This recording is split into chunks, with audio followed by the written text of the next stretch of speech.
Good morning and welcome to the morning session. Today the first speaker is Martin Escardó, who will give the second lecture on constructive mathematics in Univalent Area. Thank you. Thank you everybody for being here after the dinner. I had to miss it to finish my slides. Okay, so what I'm going to do quickly is just please, I'm going to flash some of the slides of yesterday, but only look at the green bits at the top. So I showed you that in Martin-Lefter theory, well, you don't have truncations and an ingredient, but sometimes you can construct them. Then I showed you that you have LPO for this infinite set of decreasing binary sequences, and I'm going to actually prove this either today or tomorrow. Let's see how time goes. Then we did some reflections, totally separated reflection, tight reflection, injective types. Also, I want to do this proof probably tomorrow. And then we discussed that if you have Brouwerian continuity principles with the sigma, then you get a contradiction. You can prove a falsity from that. However, if you use truncated sigma, what we call existence in univalent theory, then this is consistent. I also will have some new materials to show you today to actually illustrate that this truncation is constructive. It's not, although it's existence without exhibiting something explicitly, the thing that it has to be constructed when you prove this, and it's available for use. Then I stopped here. So before we do any proof or anything, I want to discuss this example. So there's this topological topos I mentioned, which is just a category of objects that are space-like, and in fact, inside this top, you have the category of sequential topological spaces fully embedded. So it's like an enlargement of the category of sequential spaces. And toposes have pi, sigma, and all that, so you can interpret this formula, and it's validated. So all the functions on the Cantor space are uniformly continuous. I remark that truncated sigma in a topos is exactly what people just call exists in a topos. So that's actually the definition, one possible definition of exists in a topos. So what about the untruncated version? Well, in the previous case it was false, but actually in this case it holds. And the reason is essentially that the Cantor space is compact. So what I'm going to do is, instead of considering the topological topos, I'm going to do this inside Martin-Lefter theory. So prove a theorem of Martin-Lefter theory showing that actually these statements are logically equivalent. I remark that these types are not equivalent in the sense that Simon told you in univalent theory, so contractible or singleton fibers, because this type is always a subsingleton, whereas this type here is not a subsingleton whenever it is inhabited, because whenever you have a modulus of uniform continuity, any number bigger is also a modulus of uniform continuity. So what happens is that this type here is a retract of this type. So you have functions both ways. When you go up, down, up, you get the same thing, but when you go the other way, you will actually get a canonical choice. And in fact, I'm going to choose the minimal one. Okay? So remember truncations. The elimination rule says if you have a subsingleton or proposition P, if you want to get out of the truncation to P, you have to provide a map from X to P. So if you provide a map from X to P, then you can exit the truncation. So this is what I said yesterday. So the propositions are allowed to see what is inside the truncated X. But sometimes actually you can just exit the truncation. So for example, if you have a decidable family of types, which is sub-singleton valued, so family of propositions or property. So whenever you have that there exists an n satisfying the property, then you can actually find it. You can actually find one. Okay? And the proof is sketches the following. Modify this type here to add the condition that n is a minimal number satisfying the property. Now this is a sub-singleton. And then you can eliminate using this rule here, and then you forget that it was minimal, and so you have them up in there, right? So you do the projection. Isn't that just Markov? No, it is not Markov principle, because you given any witness, you find the minimal one. So what you have to do is you have to by bounded search. So what you have to do is you consider this is the x here. So you certainly have a map from x, this x, to the modified type, which says the smallest thing. And this is not Markov principle, this is just bounded search. You start with what you told me is true, and I search the numbers below. So it's not Markov principle. This is a nice example that truncation is not the same as double negation. It's not. In fact, there are many things I wanted to include in my slides, but we have only 3 lectures. So, if this principle here, that for every type, if it's inhabited, then you can choose an element. So this actually can be called global choice. This implies excluded middle.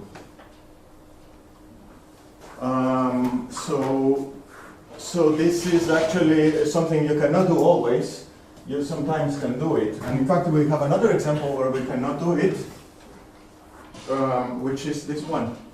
Because if we could go from this truncation to this one, then you would get a contradiction. But I told you that this is validated, where this one is not validated. Okay? So, can truncation be related to double negation? in a way, yes. Okay, so this is another slide that is not present.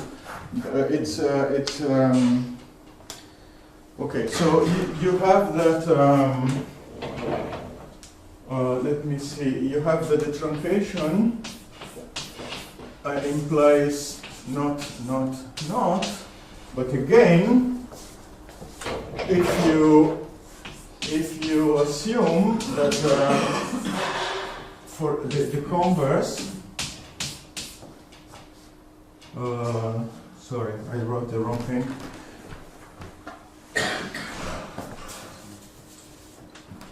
So if you assume the converse,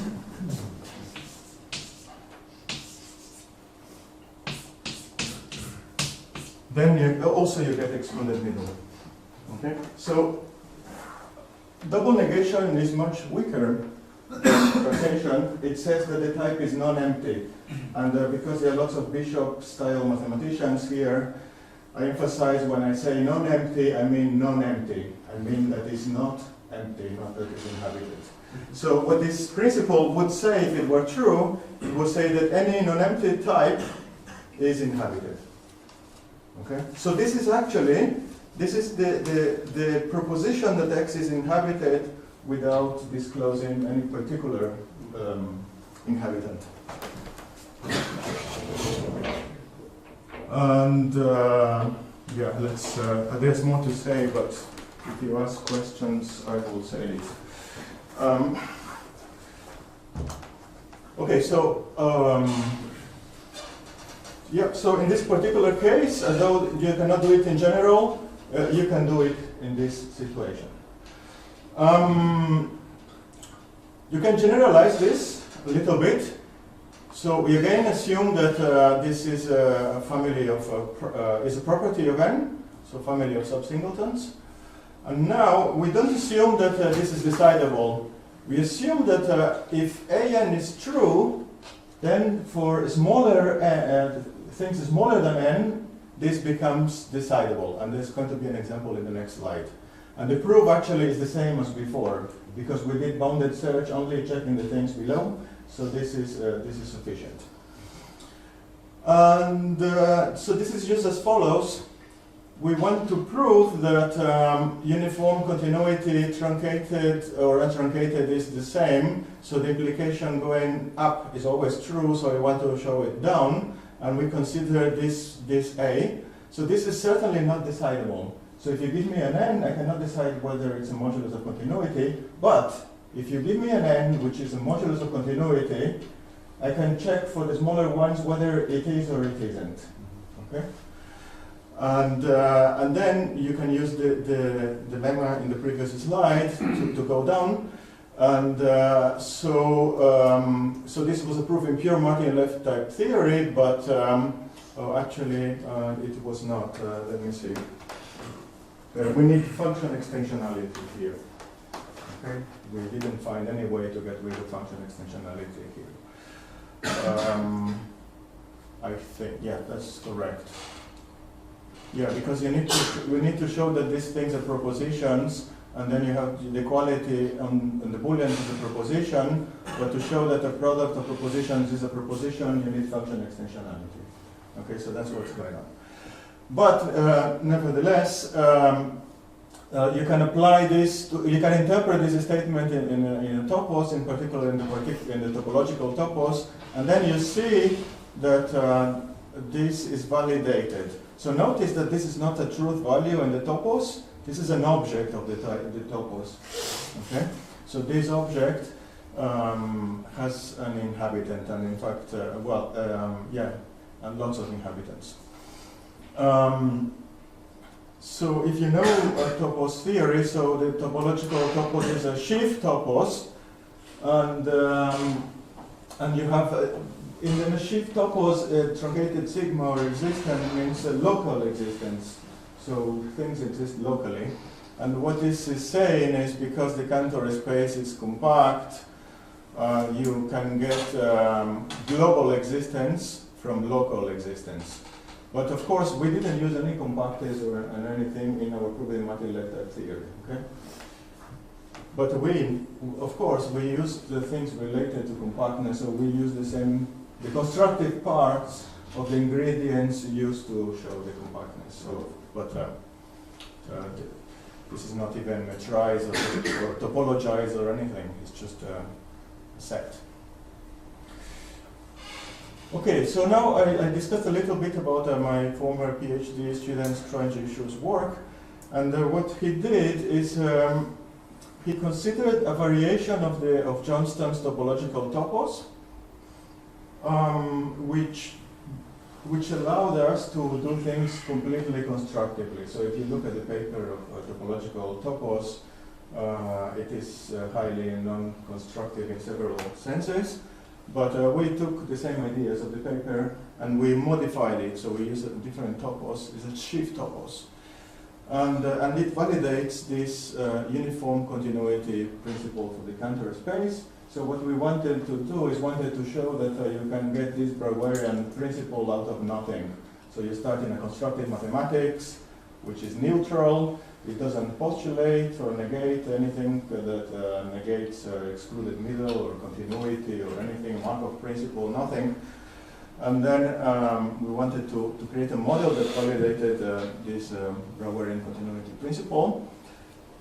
We used lots of univalent concepts, but we only used one ingredient, a very weak one.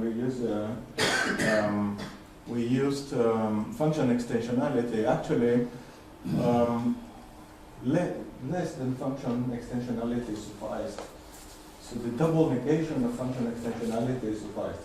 But okay, so this proof with the double negation was more complicated. So what happens is that Trenji had the 5 implementations of this in Agda. One, which was the cleanest one, is you just took what we wrote in paper and on the blackboard and implemented it directly in Agda, and this used function extensionality. Now, when you try to run this, you get a problem because Agda doesn't have function extensionality, so we just postulated it.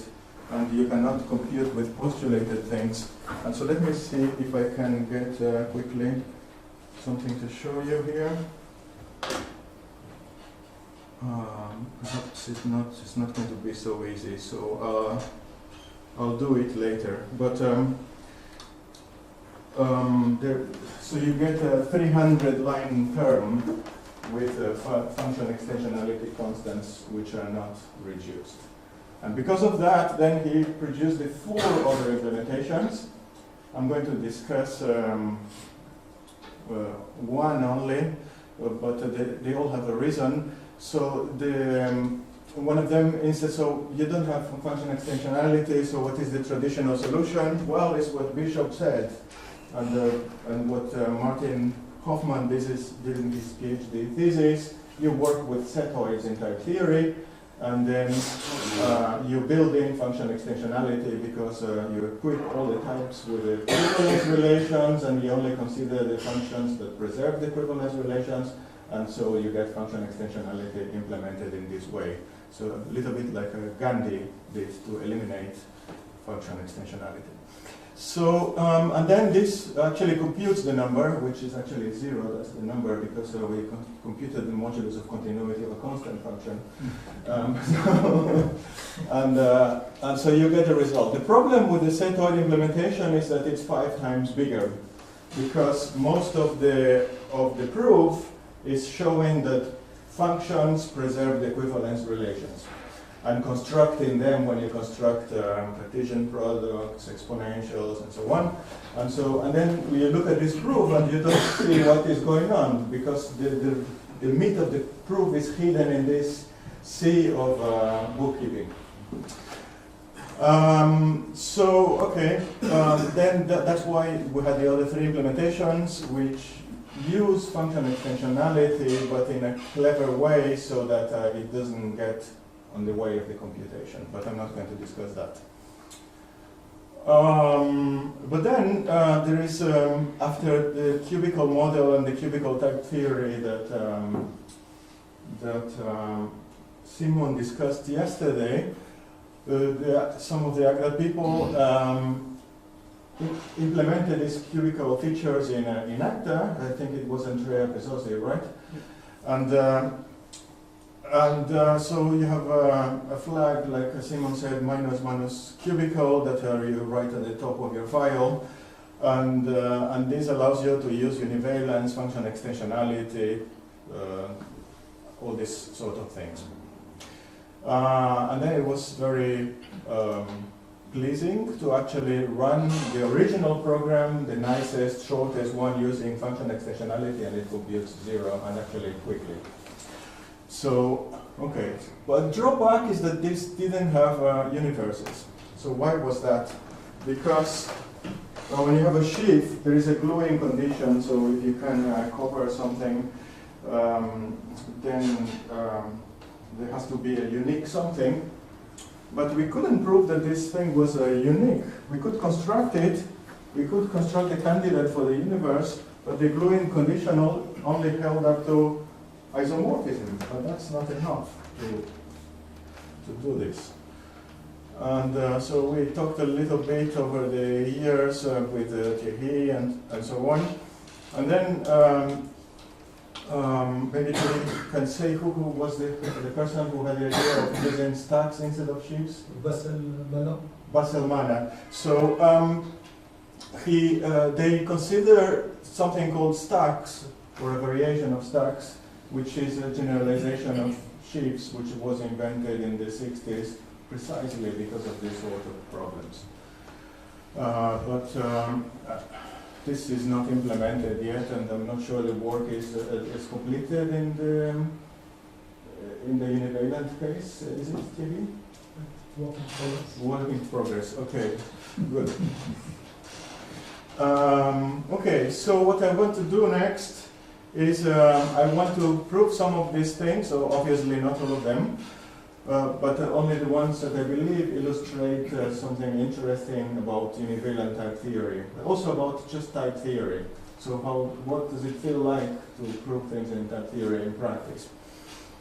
But before that, I'm going to pause to compare what we have done with other approaches. So I'm going to consider three approaches. I'm going to consider the what I call elementary topos type theory, then Spartan multi-left type theory, and Spartan univalent type theory. So Spartan univalent, we'll see what they are here. So what is elementary topos type theory? In the Lambeck and Scott and Phil Scott call this intuitionistic type theory, which is not appropriate in our context because MLTT is also called intuitionistic type theory. So as a result, I don't use this phrase anymore. So it's a simply type lambda calculus, so like Gödel system T, with the finite products and the natural numbers. Also, you have a type of truth values. In the model, they correspond to sub-singletons of 1. And then you have some constants, so you have functions for equality for each type. And the important thing here is that they have values in the truth value object, which is different from what happens in multi-left type theory. The equality has values in the universe. And then you have constants for the logical connectives and quantifiers. So quantifier takes a predicate and returns a truth value. And these truth values are quite complicated, so in fact sometimes these truth values contains witnesses, maybe sometimes only locally, as I said before, but and then you have some axioms for equality, function and propositional extensionality, induction of the natural numbers, and so on, and intuitionistic deduction rules for the logic. So although we don't use sigma in this language, so this intuitionistic type theory is sometimes called a free elementary topos with natural numbers object. So in this topos you have this existence and disjunction properties, which is what makes this constructive. It's constructive in a different sense as a multi-left type theory, because in multi-left theory things can be constructed in two senses and the meaning explanations that Peter explained, but also in the computation by reducing to canonical forms. And this is not how it works in this type theory, because you do things axiomatically. But in the empty context, exists and or behave like sigma and plus, which means that if you, from no hypothesis, you prove that a number exists, then actually you can find it. But this is a meta-theorem, so it's an algorithm that, given your proof, extracts this term.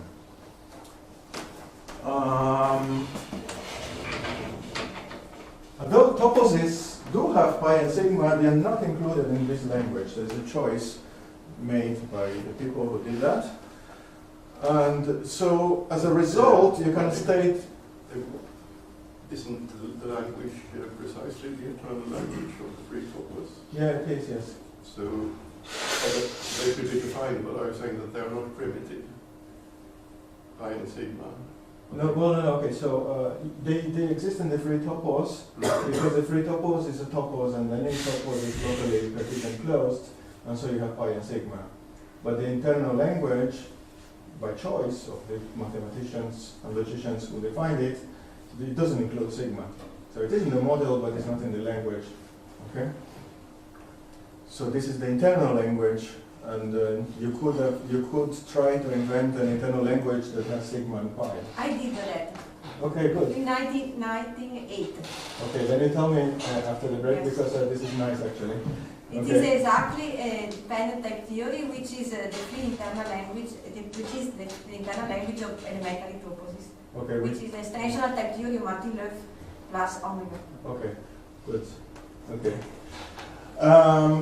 Right, so as a result of this internal language here, because you don't have sigma, you can state property directly because you do have truth values, but it's more difficult to express structure. So when you actually want to say not that something exists, but you want to give it, and so you have to use choice functions and things like that. Okay, so the type theory I'm going to consider, the multi-left type theory I'm going to consider here is going to have pi, sigma, identity types, binary sums, empty type, unit type, natural numbers, and universes. Maybe one or maybe countably many, it depends, okay. And there are no axioms because that's against the philosophy of Martin Luther theory. You have only rules. But you need to add something which is a definitional equality. So this definitional equality doesn't occur in terms, but you need it in order to prove that your terms are well formed. And you can only write it in the deduction system when it's true. Yes, there's no negation of this instrumental equality. Of course, when people implement this in proof systems, you try to guess that something is definitionally equal to something else, and the proof assistance uses a decision procedure to check whether this is the case. But this is not part of the formal system. It's a meta theorem about the formal system. Okay, so all types are considered to be propositions, and is the Cartesian product of two types, or is the disjoint sum of two types. Implication is a function space. For all is arbitrary size Cartesian product, and exist is the disjoint sum of a family of types. It doesn't have function extensionality. Propositional extensionality doesn't even make sense. Why is that? Because propositional extensionality says if you have two propositions and one implies the other, then they're equal. But you can have very different types. One implies the other. You have a function from one to the other and to the other to the one, like the Booleans and the natural numbers, and these types are not equal in any possible sense. So this doesn't even make sense. Because you have sigma and you don't have exists, property and structure or data are conflated. And then that's why you need to truncate.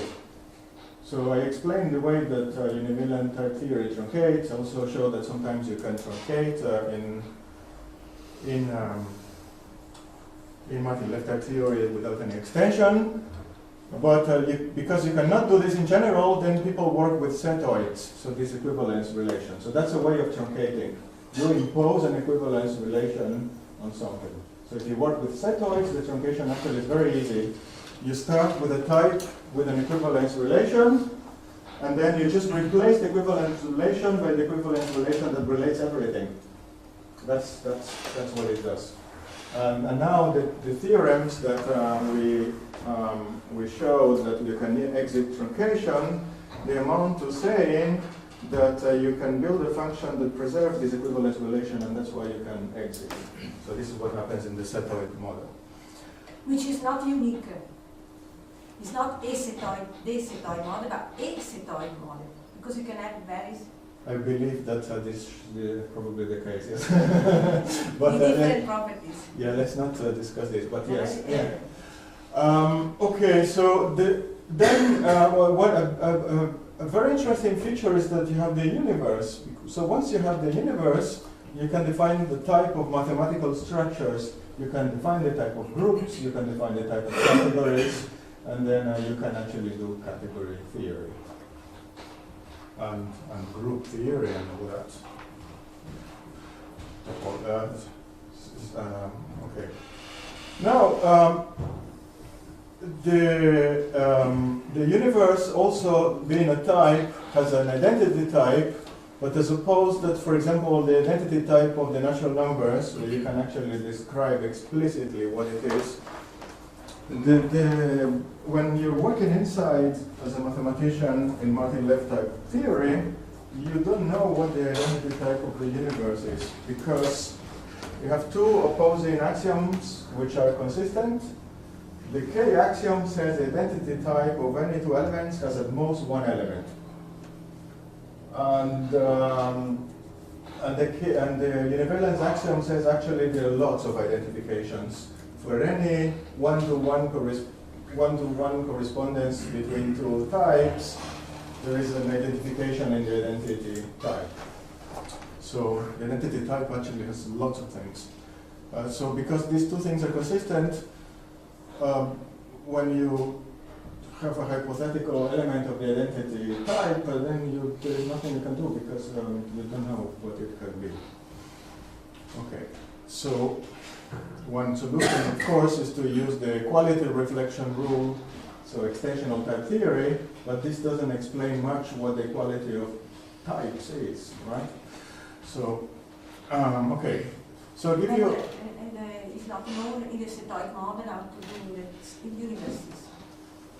Yeah, I'm going to say that, but yeah, thanks for saying that.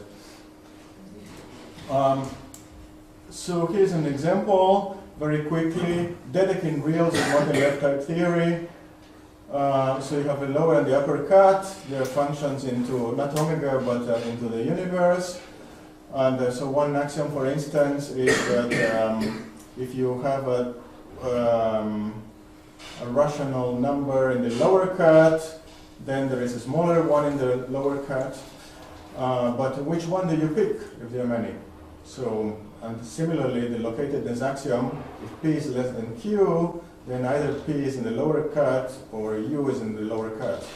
What do you do if these two conditions hold? So for example, it's very easy actually to define the Dedekind cut for pi, but actually it will have many, many different Dedekind sections because of these choices. So what you have to do is you need to define an equivalence relation on Dedekind cuts to ignore which bound or which thing you took. We have no quotient, so we work with setoids. Like Bishop proposed, of course, he used the Cantor or Cauchy reals. Another example that I want to discuss quickly is the image, because we discussed it many times, but let's now make it more precise. So the candidate in multi-left type theory for the image is the type of y's such that there is some x mapped to y, so to a point identified with y. The problem is that this is in bijection with x. So I gave you this as an exercise yesterday, but the bijection is very easy. So if you have a point of this type, you take the projection that keeps only this. And if you have only this, you can get the y because you have a function. And then you will get here f of x equals f of x. So you have this bijection. So you can go back and forth between x and the image. So this is not the image. So what you have to do then is you have to say, well, okay, so this is the underlying set of the image.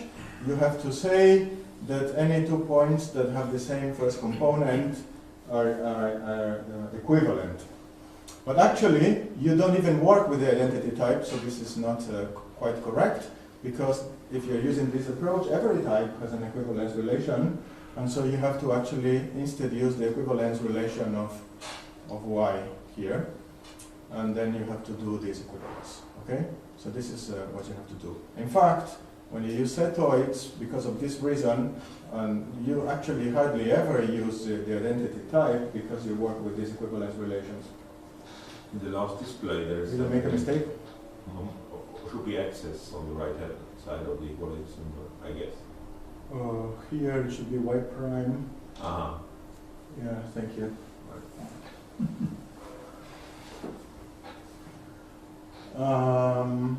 Okay, so there are problems with the setoids. One is a practical one. So it has a nickname, setoid hell. So as I told you in the implementation, that Tran-G did of the Schiff model was 5 times bigger using setoids. And Bishop ignores this problem in his Foundations of Constructive Analysis. He says that's how we have to do it, and then he started finding functions, but he never ever, not even for a single one, he proved that the equivalence relation is preserved. Okay? So that's why the book can be short. But if you added this, I claim it will be 5 times bigger. Okay, and as Mille said, it doesn't seem to be possible to handle the universe as a setoid. Okay, so then the univalent type theory, what is it? It is a Spartan multi-left type theory with propositional truncation and univalence. So then you take a proposition, a univalent proposition, I call it, to distinguish from Curry-Howard's proposition, taken to be subsingletons, which means this, any 2 points are equal, and then the type of truth values is just a subset, is a subtype of the universe, actually it's a set in the univalent sense. This type is a univalent set. And we get from univalence, you get functional and propositional extensionality. The propositional truncation is what I've explained, and then all the connectives are this and quantifiers are the same as in Curry-Howard, except disjunction and existence, which are the truncations of these other operations. And now univalence is a theorem in cubical TT that Simon explained. And this cubical type theory has the canonicity property, so which means that the terms are reduced to canonical forms. And this actually also gives the disjunction and existence property. So if in the empty context, so a theorem with no assumptions, you can inhabit this type or this type, actually you can get the witness. And why is that? Because the only constructor of this type is the inclusion into the truncation. And, but because of canonicity, then any element of this type will have this form. And then inside are some other term. And so then you get the existence property from canonicity. So in the empty context, you can observe what is inside these truncations. And also remark very quickly here, so what is this in the setoid model? This is just the identity function. Remember, this has an equivalence relation here, and here this has the chaotic equivalence relation that relates everything. And this is, of course, preserved because you have the best possible relation for preservation in the target. And so that's just the identity mark in the setoid model. In the cubical model is, of course, something very different, but the underlying principle is the same. Yeah, so let's now revisit the image. So what happens is that instead of using setoids in univalent type theory, you use the identity type. Actually, maybe we should read this slide from the bottom here. In univalent mathematics, the identity types absorb the setoid machinery. So you put all these equivalents inside this identity type, and the functions automatically preserve the identifications. So you don't actually need to do this bookkeeping anymore. So that's a possible way to do that. And in fact, if you forget univalent type theory, conceivably you could do this in a proof assistant as well with the setoid machinery, so that the proof assistant incorporates this in some type. But so then, okay, so now if you define in univalent mathematics the image in this way, you get the correct equality on the image without having to make any identifications, because of this truncation here means that the quality, it's only the first component that matters. Similarly, if you truncate the existence properties and disjunction property in Dedekind reals, now you get the correct equality. You don't need to take any quotient or anything. The identity type gives you the equality that you want. But then you need to use two principles. You need to use function extensionality, because these things are functions. And you need to use propositional extensionality, because you need to check equality of truth values of this. But it's fine. So you have this in univalent type theory. So there's no quotienting, just the identity type gives you directly what you want. So here's this Logan. So univalent type theory is approximately Martin-Leck type theory together with topos theory and infinity. So what is this infinity here? It's because when you postulate univalence, you get the topos principles like function extensionality and propositional extensionality, but also when you postulate univalence, you get these higher types, the one groupoids, two groupoids, and so on, that were non-existing before, or maybe, let's say, potentially existing. They were there, but you don't know whether they are a groupoid or a set or what they are. And I said in the question time for some talk at this meeting that actually Howard discusses in his famous paper two notions of existence very briefly, so maybe some of us should meet to discuss, try to read what Howard said, but here is a conjecture. Perhaps Univalent logic is Curry-Howard logic after all, because he did have the two existential quantifiers. But this is not a strong claim, it's something to be elucidated. In any case, multi-left type theory favors data, topos type theory favors property, and the Univalent type theory incorporates both. So you can make more meaningful distinctions in the sense of bishop. So you can express what you mean. So you want to give it, or you just want to keep it hidden. But also topos theory can have a sigma and because you have the local. What do you mean there? Because in topos topos type theory, the internal language of the free topos. Yeah, but if you make the expanded type theory as a leader, you Yeah, have both. that's Mayates type theory, yes? No? You have both, so I don't see the difference between 2 and 3. Yeah, because you are conflating the Lambeck-Scott type theory with yours. Their type theory doesn't have sigma and pi. Yeah? Okay. But what is the comparison between her type theory and number 3? Sorry, which one with 3? Hers. Because then Mealy adds sigma and pi to topos type theory. Yeah. So it sort of becomes 3 without the infinity. Because, Okay. yes, yes. Yeah, so next time I give a talk, I'll have 4 bullet points. Okay. So, okay, we're kind of running out of time. And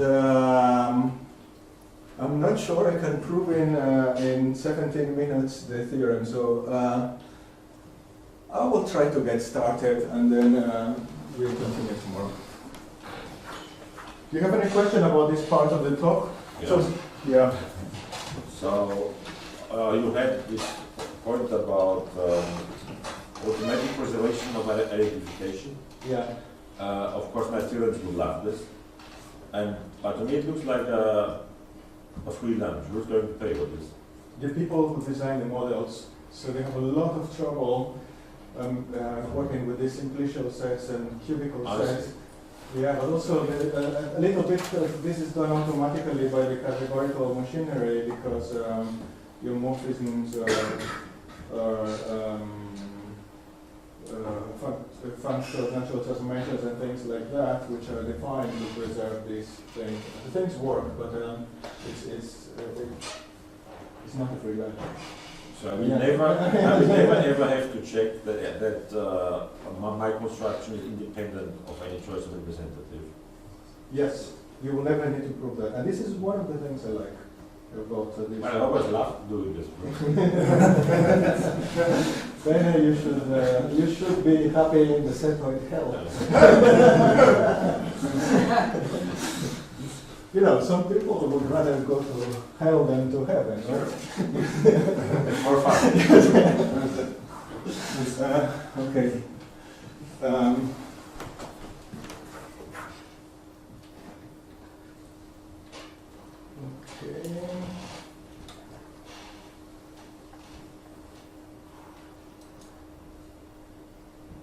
Okay, we will not have time to prove this, but we can do a discussion on what happened.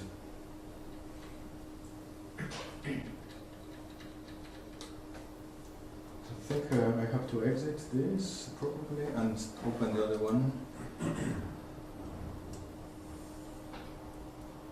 So we need number 2.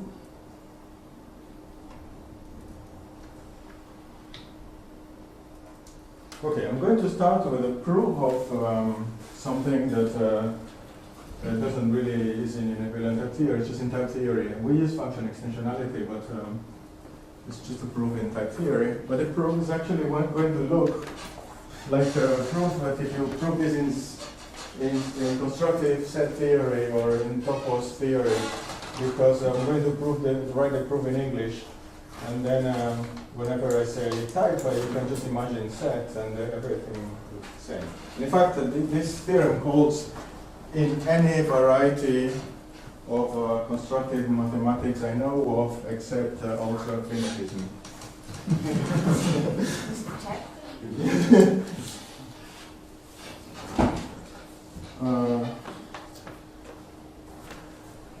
Okay, so I'm going to consider this principle of omniscience for a type X.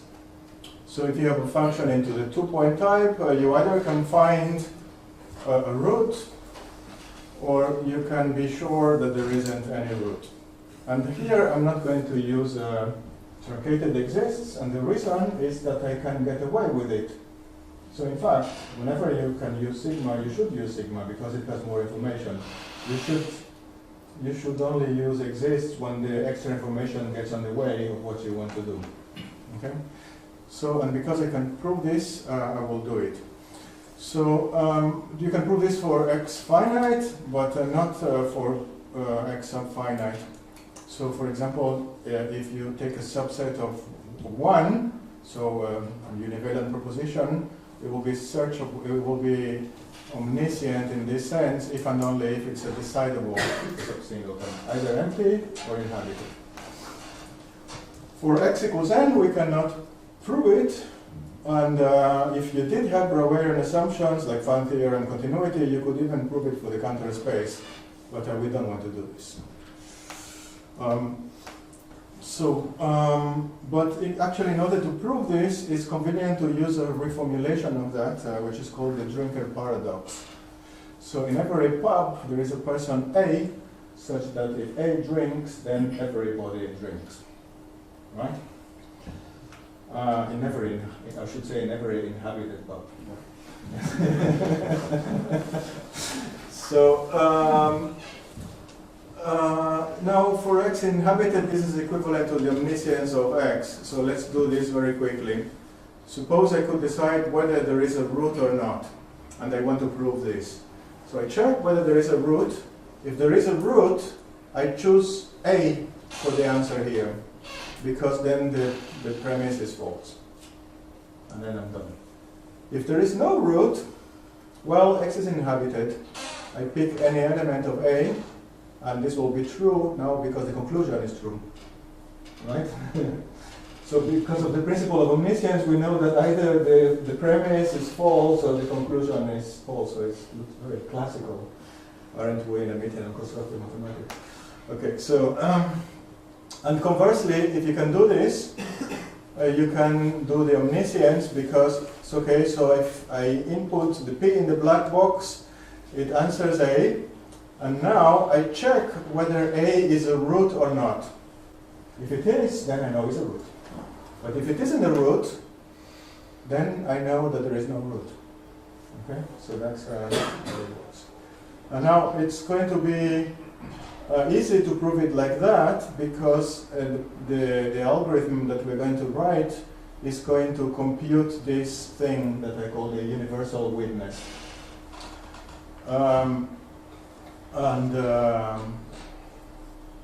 Yeah, so it's a good convenience. And also notice the following, because we're using sigma not exists, we have the choice here. So given the P, we actually find the A, so we have a function mapping functions of this type to x's. And this is what I'm going to do. I'm going to say that the selection function for some type x is a function that picks a number, that was the number A, the point A, such that if P is 1 for A, then it's 1 everywhere. And it's the same proof as we did before. This is equivalent to saying that if there is a root, then epsilon of P is a root.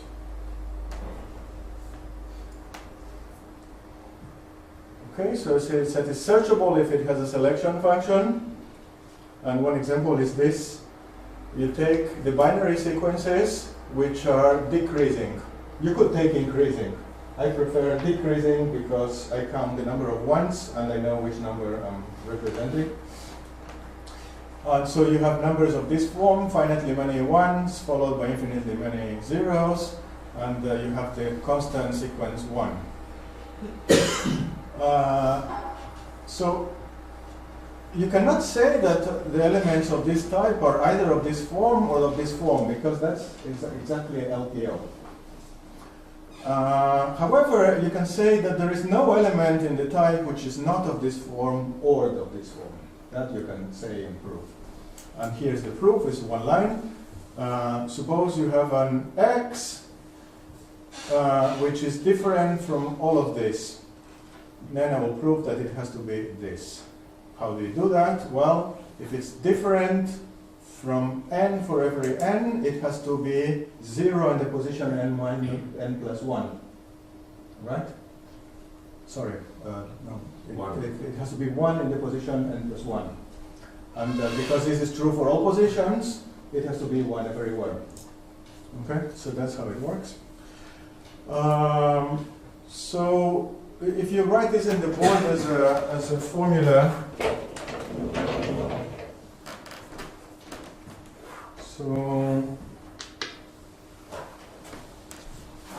so you have n and infinity is contained in n infinity. This is not a bijection because this is LPO. However, the complement of the image of this map is empty. Right? And do the same for the reals. Take all the reals which are smaller than 0, equal to 0, or bigger than 0. This is not the whole set of reals. It's trichotomy. However, there is no real outside this set. Okay? So this is what you have to tell a classical mathematician if you want to confuse them. Yes.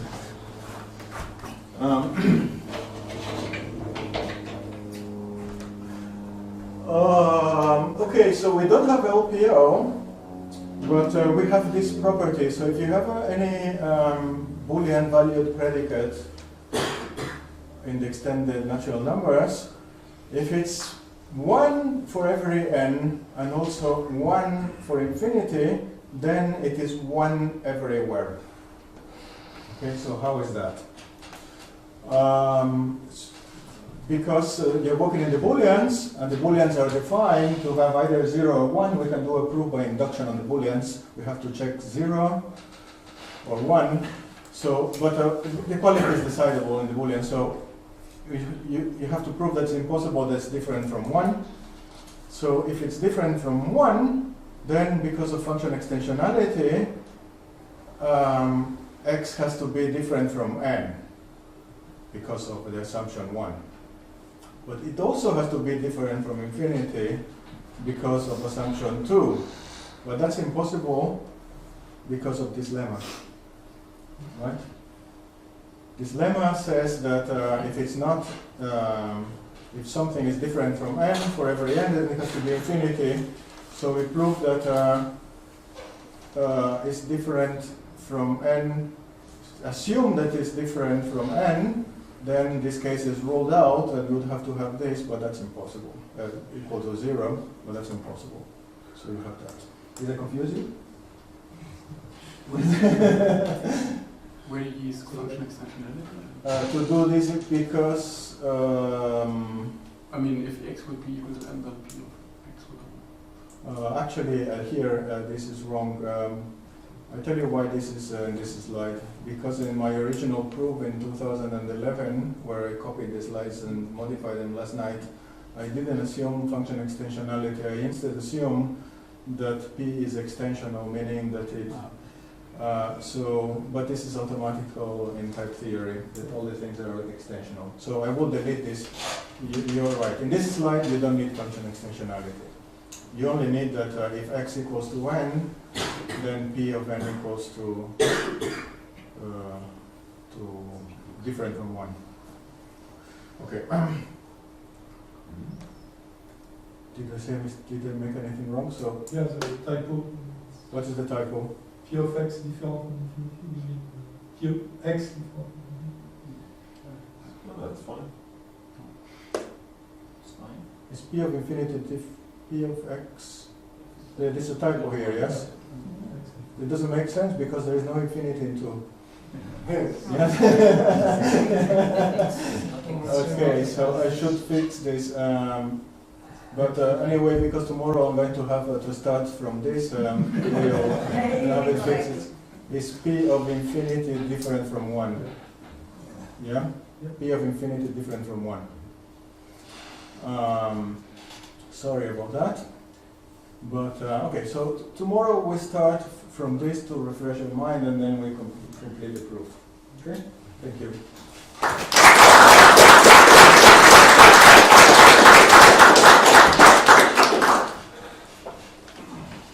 So, is there any question or comment? So, for the truncation, could we think about that as sort of a modal operator? So I know we have this interpretation from like Kading arithmetic over finitely many types. Could you like add a modal operator that would behave like truncation to that and get? Yeah, so if you, it is maybe not exactly in the same sense, but it's a modal operator, and 3 people wrote a paper about modal operators, which in particular includes this situation.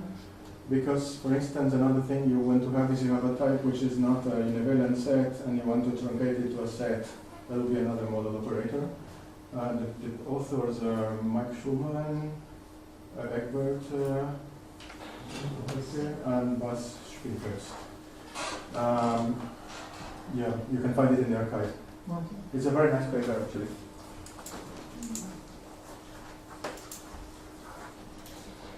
I'm interested in satellite now. Okay. In satellite now. So you said that with univalence it's much more comfortable because you, well, you don't have to do this bookkeeping about the equivalence relations. But you also said that you could prove, you could compute something this satellite approach, which you couldn't with the univalence. So I wonder, apart from this much more work in the proof and much, not so nice proofs, what is lost if you always try to do everything with satellites and avoid univalence? So if you're faced to face the problem and work hard, there's no problem here. You can just do what Chuanji wanted to do. But you wouldn't be able to handle the universe because the universe doesn't make sense in this setoid things. So then whenever you want to try things with objects rather than point of objects, then you are led naturally to this one groupoids, two groupoids, and so on. So that will be lost if you try to do a model of a uniform continuity, including a universe, then setoids wouldn't work. This is what Mimi said before and during the talk. There is no way to handle the universe, and You don't know. but I think okay. Yeah. I'm not going to say anything because I'm being recorded.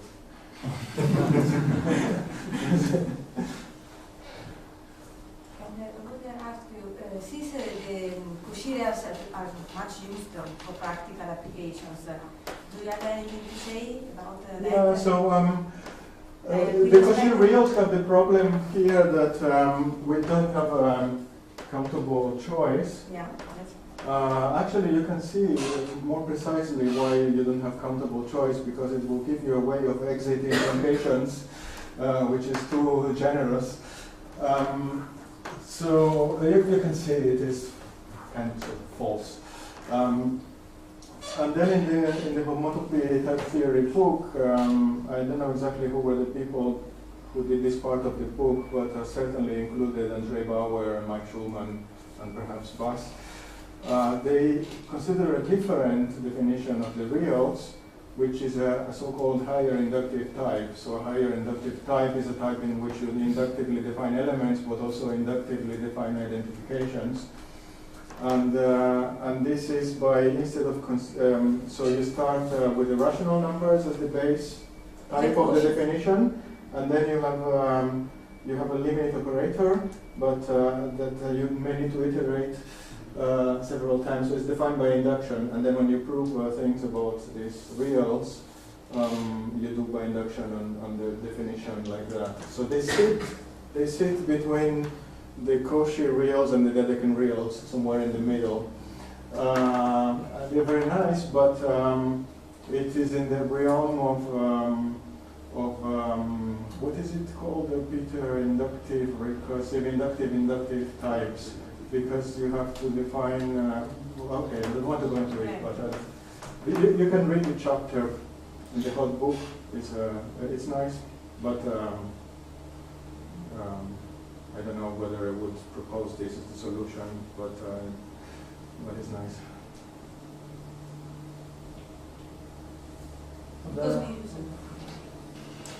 There are other questions? If no other question, we can proceed with coffee break, but first let's thank the speaker again.